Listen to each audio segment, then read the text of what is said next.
আপনার কথাই ঠিক গোপাল কাকা, আমরা এভাবে নীল চাষ করলে একদিন খেতে না পেয়ে মরবো। যাক সুবল, তুমি যে বুঝতে পেরেছো এটাই সব থেকে বড় কথা। আমাদের ধান আর আনাজ শস্য চাষ করাই হলো এই কৃষ্ণনগরের ভিত্তি, বুঝলে?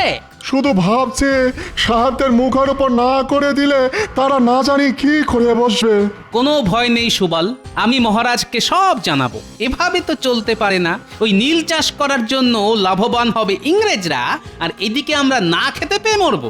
ঠিক ঠিক। শোনো, তুমি সমস্ত চাষিদের গিয়ে বোঝাও ইংরেজদের থেকে নেওয়া দাদন ফিরিয়ে দিতেই হবে, না হলে কিন্তু সমূহ বিপদ। এই বলে রাখলাম, তুমি শুধু একা কেন, আমিও সবার ঘরে গিয়ে বোঝাবো যাতে কোনো চাষি নীল চাষ না করে।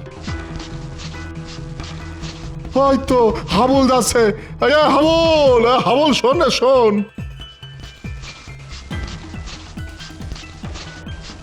কি ব্যাপার সুবল ভাই, সাত সকালে এখানে দাঁড়িয়ে মাঠে যাওনি?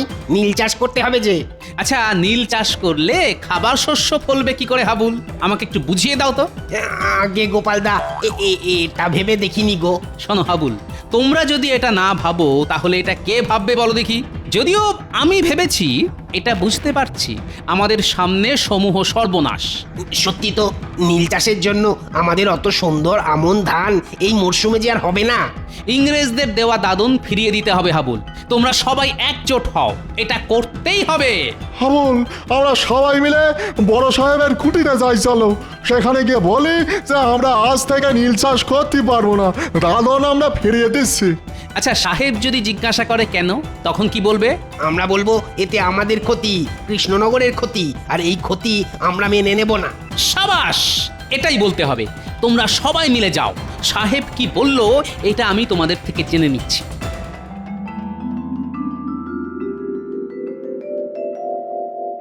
কি ব্যাপারটা কি মন্ত্রী? জমে পিছু যথেষ্ট কমিশন দেওয়া হচ্ছে, তা সত্ত্বেও চাষিরা দাদন ফিরিয়ে দিচ্ছে, নীল চাষ করতে চাইছে না কেন? আমি মানে ঠিক বুঝতে পারছি না, মানে এরকম কেন হলো। তুমি মানে খাটলে হবে মন্ত্রী? মন্ত্রী হয়েছো কেন? আসলে আমি তো আপনাদের হয়ে প্রকাশ্যে কিছু করতে পারছি না, তাহলে সব জানাজানি হয়ে যাবে।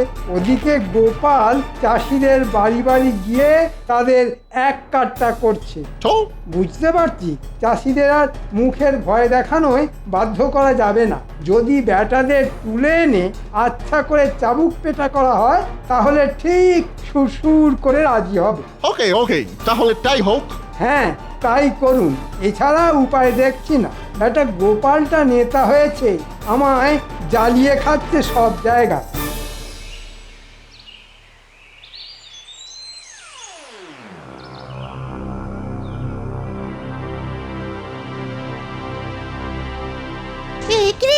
এসব কি দেখছি? এসব কি দেখছি রে? আমাদেরও কি এরকম ধরে নিয়ে যাবে? কিছুই বলা যায় না রে কুটি, আমাদেরও এরকম ভাবে এরা ধরে নিয়ে যেতে পারে। আমার মনে হয় দাদুকে সব জানানো উচিত। ঠিক বলেছিস কুটি, একমাত্র গোপাল দাদুই পারবে কিছু একটা করতে।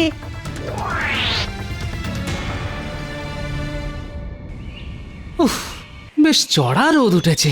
বেরোবার সময় ছাতাটা নিতেই ভুলে গেলাম, কিন্তু একবার মনে করিয়ে দিল না। ও গোপাল দাদু, আরে দাঁড়াও দাঁড়াও।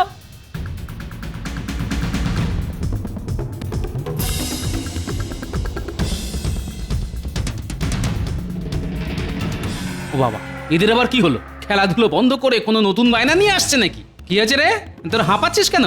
এখন যা যা, আমার কাছে মোয়া নাড়ু কিচ্ছু নেই। না গো দাদু, আমরা মোয়া নাড়ুর জন্য আসিনি। তাহলে আমরা দেখতে পেলাম গোড়া সেনারা তিনজন চাষি ভাইকে কোমরের দড়ি পরিয়ে টানতে টানতে নিয়ে যাচ্ছে। বলিস কি? তার মানে এটা নীল চাষ না করার ফল। ঠিক আছে, তোরা খুব ভালো করলি আমাকে খবরটা দিয়ে। এখন তোরা ঘরে যা।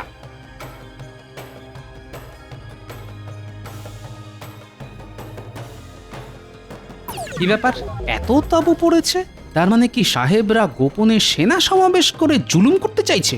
অবশ্য ইতিমধ্যেই জুলুম শুরু হয়ে গেছে। না, নিরীহ কৃষকদের ওপর এই অন্যায় মেনে নেওয়া যায় না। তাড়াতাড়ি রাজসভায় গিয়ে মহারাজকে জানাতে হবে।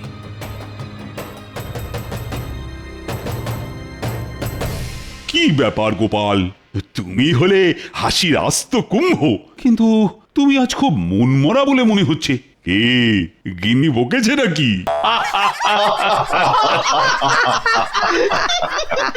না মহারাজ, একটা গুরুতর কারণে আমি বিশেষ চিন্তিত। কেন গোপাল? আমি তো তোমার এই চিন্তার কারণটাই জানতে চাইছি। কারণ তুমি চিন্তিত থাকলেই আমার যে বড় ভয় করে। মহারাজ, মনে হচ্ছে ইংরেজ সাহেবরা কৃষ্ণনগরে আবার একটা গোলমাল শুরু করতে চাইছে। সে কি? কেন? প্রজারা তো বেশ স্বস্তিতে আছে বলেই শুনেছি। তোমার বুদ্ধিতে কৃষকরা তো দাদন ফিরিয়ে দিচ্ছে, তারা খাদ্যশস্য চাষ করছে। সেটা আমিও ভেবেছিলাম মহারাজ, কিন্তু ওই গোরা সাহেবরা এত সহজে এটা মেনে নেবে না। আসার পথেই দেখলাম নতুন করে সেনা তাঁবু পড়েছে, আর শুনলাম 3 জন কৃষককে নাকি কোমরে দড়ি বেঁধে নিয়ে গেছে। সে কি?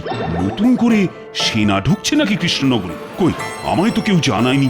মন্ত্রী, তুমি সারাদিন করোটা কি বলো তো? এক্ষুনি চর লাগিয়ে খবর নাও, এর উদ্দেশ্য কি? চর তো আমি মহারাজ, তবে কৃষ্ণনগরের নয়, সাহেবদের। বদলে যা পাই সারা মাসে রাজসভা থেকে তার অর্ধেকও পাই না। কি হলো? কি ভাবছো কি বলো তো মন্ত্রী? না, আপনি ভাববেন না মহারাজ, আমি দেখছি।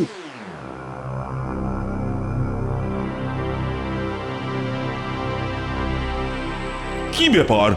তোমরা আমার প্রজা, কিন্তু তোমাদের চোখে জল কেন?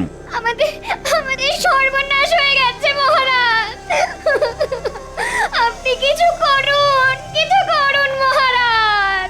আজ সকালে আমাদের 3 জনের স্বামীকে সাহেবদের সৈন্যরা ধরে নিয়ে গেছে। আমাদের স্বামীরা কেউ নীল চাষ করতে চায়নি, তাই। কি সর্বনাশ!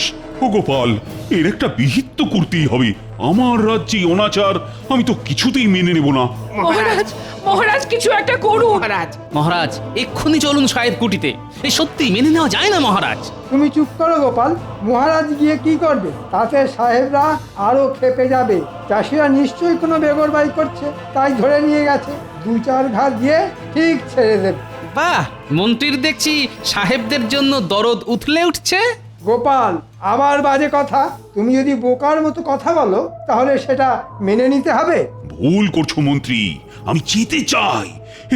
এদের চোখের জল আমি দেখতে পারবো না। চলো চলো একবার সাহেব কুঠিতে যাই, আমি, তুমি আর গোপাল।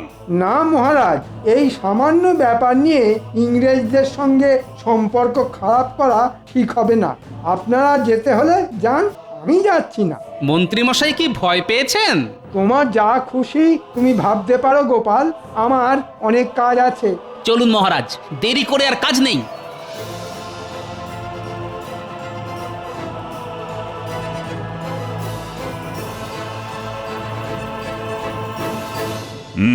আমি জানতে চাইছি এই 3 জন চাষিকে এভাবে ধরে আনার কি কারণ?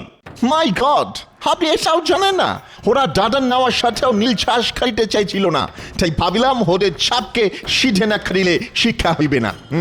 কিন্তু সাহেব, এটা ঠিক হয়েছিল যে চাষিরা দাদন ফিরিয়ে দেবে, তারা নীল চাষ করবে না। দাদন আপনারা জোর করে দিয়েছিলেন, ওরা স্বেচ্ছায় নেয়নি। আমরা একটু কম বুঝি। দাদন যখন একবার নিয়েছে তখন ওদের খাদিতেই হইবে, নইলে মরিতেই হইবে। তাছাড়া দেশ থেকে বড়লাট আসিতেছেন, তিনি আসার আগে জমিটা নীল চাষ শুরু করিতে হইবে। সেই জন্য সেনা সমাবেশ শুরু হইয়াছে। এবার যদি আপনারা বাধা দেন তাহলে জানিয়া রাখুন, আমি আপনাদের ছাড়িয়া দিব না। হ্যাঁ, তাহলে শুনে রাখো সাহেব, আমিও বলে যাচ্ছি, প্রাণ দিতে হলে দেব, তবু কৃষ্ণনগরে নীল চাষ হতে দেব না।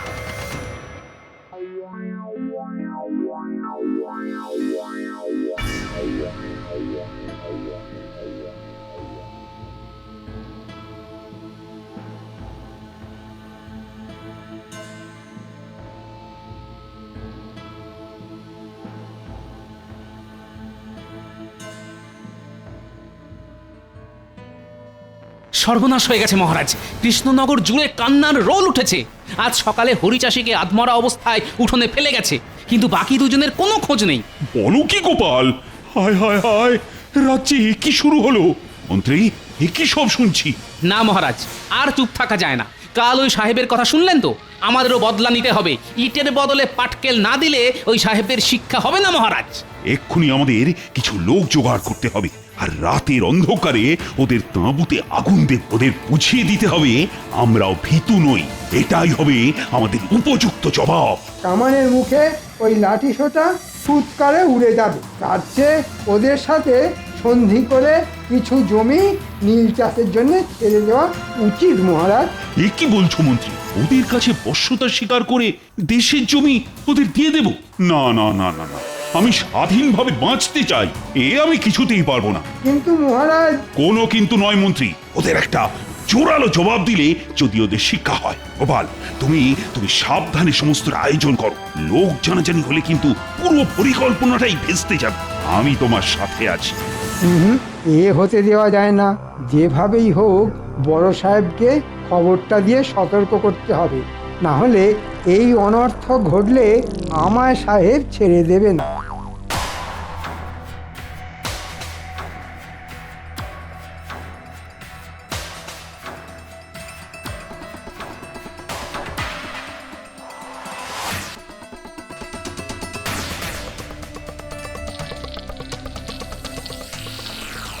কি আশ্চর্য, কোথাও কোনো শব্দ আর্তচিৎকার শুনতে পাচ্ছি না কেন?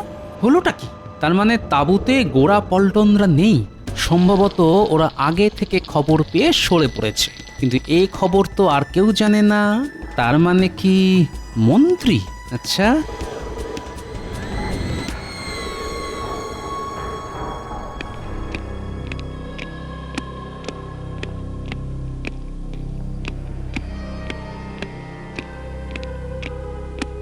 কাল তোমার লোকজন সেনা ছাউনিতে আগুন লাগিয়ে আমাদের সমস্ত সেনাকে পুড়িয়ে মারার প্ল্যান করেছিল।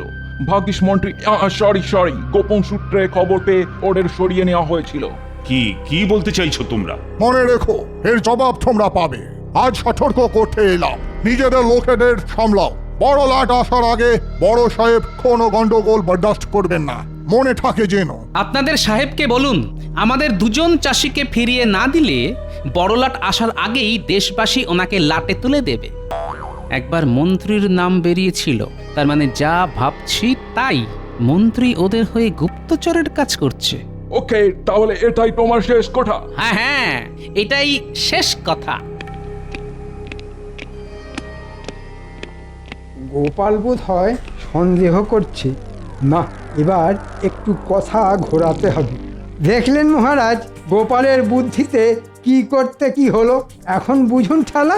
জানেন তো মন্ত্রী মশাই, এই ঠেলার নাম বাবাজি। না মহারাজ, এখন থেকে একটু চোখ কান খোলা রাখতে হবে। শয়তান আমাদের মধ্যেই আছে।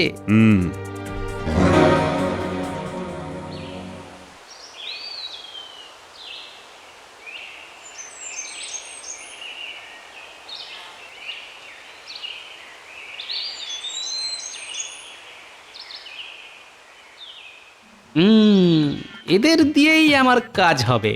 এই পুঁটি, নাপলা, গুলটে, টাপা, তোরা এক দৌড়ে এদিকে চলে আয়। কি গো দাদু? তোরা শোন, মন্ত্রীর গতিবিধির ওপর একটু নজর রাখতে হবে। এই কাজটা আমরা ভালোই পারি। তোরা নজর রাখবি আর আমাকে খবর পৌঁছে দিবি। যা, তোরা এখন গিয়ে খেলতে পারিস, যা। প্রজারা এখন বিধ্বস্ত, ভেঙে পড়েছে। এখনই ওদের এক কাট্টা করে ঝাঁপিয়ে পড়তে না পারলে ওই সাহেবরা ভাববে আমরা ভয় পেয়েছি, তাতে অত্যাচার আরো বাড়বে। শোনো, তোমাদের সবাইকে লাঠি সোটা নিয়ে এক কাট্টা হতে হবে। আপনি বললে আমরা এক্ষুনি প্রস্তুত হতে পারি। আমরা সবাই ইংরেজ কুঠি আক্রমণ করব।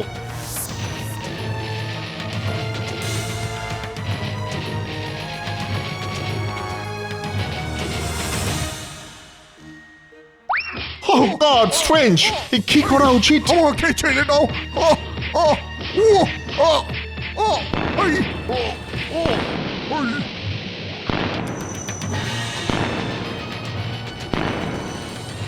বন্ধুরা, তোমরা কেউ ভয় পেও না। আজকে ওদের ভয় পাবার দিন। ইংরেজ দূর হও, ইংরেজ নিপাত যাও।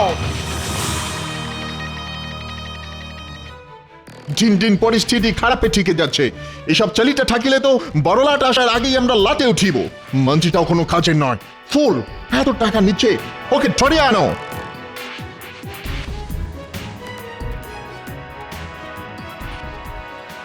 আরে আরে, মন্ত্রী মশাই এদিকেই আসছে না? তাই তো, এদিকে সাহেবদের বাড়ি ছাড়া তো আর কিছুই নেই। তাহলে হয়তো সাহেবদের সাথেই দেখা করতে আসছে। চল লুকিয়ে পড়ি, তারপর দেখতে হবে সাহেবদের সঙ্গে মন্ত্রী মশাইয়ের কি দরকার।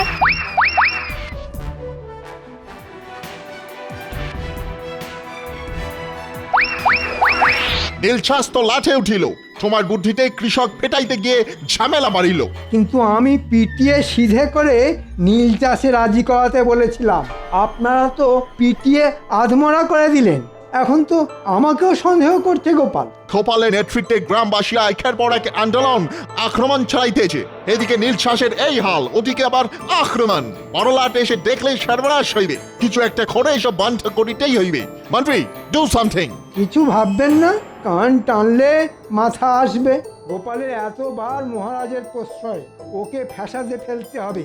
কাল ভোররাতে মহারাজের প্রাসাদ কামানের মুখে গুঁড়িয়ে দিন সাহেব। এটা তুমি কি বলিতেছ মন্ত্রী? হ্যাঁ সাহেব, আমি দেখতে চাই গোপাল কোন দিক সামলায়। কালকের মধ্যেই সব ব্যবস্থা করুন সাহেব, আমি আপনাদের পথ দেখাবো। পেছন দিক থেকেই প্রাসাদ আক্রমণ করব আমরা। এখন চলি সাহেব। তাহলে এই ব্যাপার, হ্যাঁ? হ্যাঁ গো দাদু, কি করবে এখন? করার তো অনেক কিছুই আছে রে। তোরা খুব ভালো কাজ করেছিস, খুব ভালো মিষ্টি তোদের পাওনা রইলো। আমার দিকে দেখি সবাই সন্দেহের চোখে দেখছে, তাই এবার একটু ভালো সাজতে হবে। মহারাজ, গোপন সূত্রে খবর পেলাম সাহেবরা রাজপ্রাসাদ আক্রমণের ছক কষছে। তা আমাদের কি এখন করা উচিত? তাই বলি কি, আমাদের এখানে থাকা ঠিক নয়। কয়েকটা দিন সবার নিজের বাড়িতে গা ঢাকা দিয়ে থাকা উচিত। আপনিও কয়েকটা দিন অন্য কোথাও চলে যান মহারাজ। আহা মন্ত্রী, কি বললেন! অসম্ভব কথা বলুন না তো মন্ত্রী। এই বিপদের সময়ে আমি প্রাসাদ ছেড়ে চলে যাব? না মানে ভালোর জন্যই বলছিলাম। সবাই মিলে বুক চিতিয়ে লড়বো। তোমরা সবাই আছো, আর গোপাল তো আছেই। এত ভয় পেলে তো ওরা পেয়ে বসবে। আমি নেই মহারাজ, গোপাল সাহেবদের অকারণে চটাবে, আর আমরা কামানের মুখে খামোকা জীবন দিতে পারবো না। আমি চললাম, কয়েকটা দিন গা ঢাকা দিয়েই থাকি। কি তোমার তোমার এত স্পর্ধা মন্ত্রী? ওকে যেতে দিন মহারাজ, ওর মতো মানুষের দেশ রক্ষায় কোনো প্রয়োজন নেই। সব ভুলি উড়ে যাবে, আগে তো বেঁচে থাকো। চলি, তোমরা বেঁচে থাকলে আবার দেখা হবে। মহারাজ, আমাদের বিপদ আসন্ন, আসল শয়তানটা গেছে। এখন আলোচনায় বাধা নেই। আপনারা সবাই বলুন, রাজ্যের এই বিপদে আপনারা সঙ্গে আছেন তো? হ্যাঁ নিশ্চয়ই। যা করার আজই করতে হবে মহারাজ। আজ ভোর রাতেই হামলা হবে, আমি নিশ্চিত। আপনাদের যা করতে হবে শুনুন। ব্যাস, আপনারা সারা গ্রাম ঘুরে লোকজন আর লাঠি ইট পাথর নিয়ে প্রস্তুত থাকবেন। আমি কয়েকজনকে নিয়ে এদিকে ফাঁদটা পাতব। বেশ, তবে তবে তাই হোক গোপাল। তোমার উপর আমার যে অনেক ভরসা।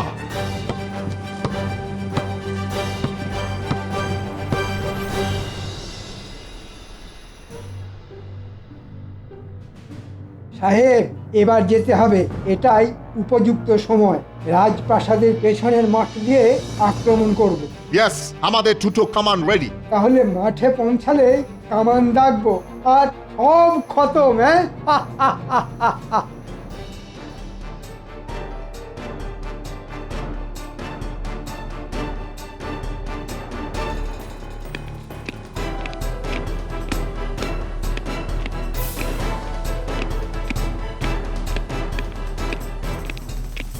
মহারাজ দেখছেন? বিলক্ষণ। এখন উপায়? চিন্তা করবেন না মহারাজ, দেখুন।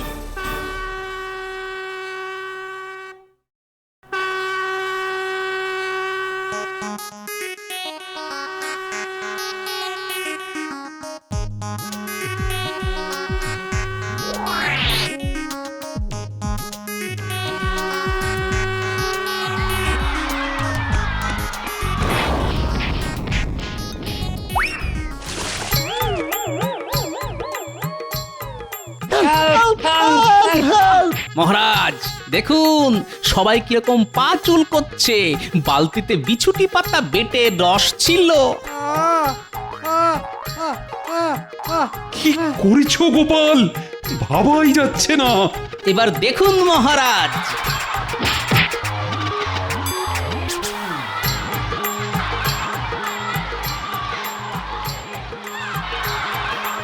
সেনাপতি আগে মহারাজ, এদের সবাইকে বেঁধে বন্দি করো।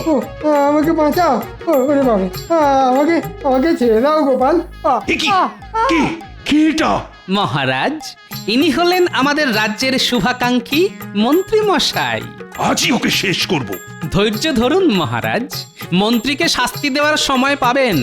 আগে সব কটাকে বেঁধে নিয়ে চলুন ওই সাহেব কুঠিতে। আমাদের দুইজন চাষি এখনো ওখানে বন্দী। মন্ত্রী, দেখাও চাষিদের কোথায় লুকিয়ে রাখা হয়েছে।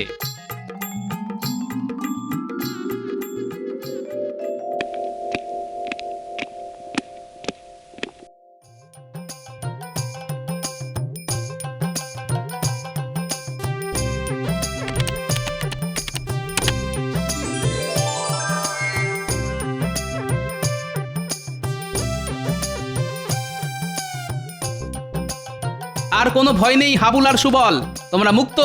মহারাজ, সব কটা ইংরেজকে গারদে বন্দি করতে বলুন। বড়লাট এলে রাজ্যের মানুষই তার সামনে এদের শাস্তি দেবে। মহারাজ, ভুল হয়ে গেছে মহারাজ, মাফ করে দিন। ছি ছি মন্ত্রী, ছি! তুমি এতটা নীচ! অর্থের জন্য নিজের দেশকে বিক্রি করতে চাও? এর বিচার আমি নয়, প্রজারাই করবে। শাস্তি ওরাই দেবে। ভাবতে অবাক লাগে, আমার রাজসভার মন্ত্রী কিনা দেশদ্রোহী। দেখো দেখো, গোপালকে দেখে শেখো দেশপ্রেম কাকে বলে। মহারাজ, দেশের নুন খাই, দেশকে ভালোবাসা তো কর্তব্য। আমি কর্তব্যটুকুই করেছি মহারাজ। জয় গোপালের জয়। গোপালের জয় নয়, এ আমাদের মাতৃভূমি কৃষ্ণনগরের জয়, আমাদের দেশের জয়।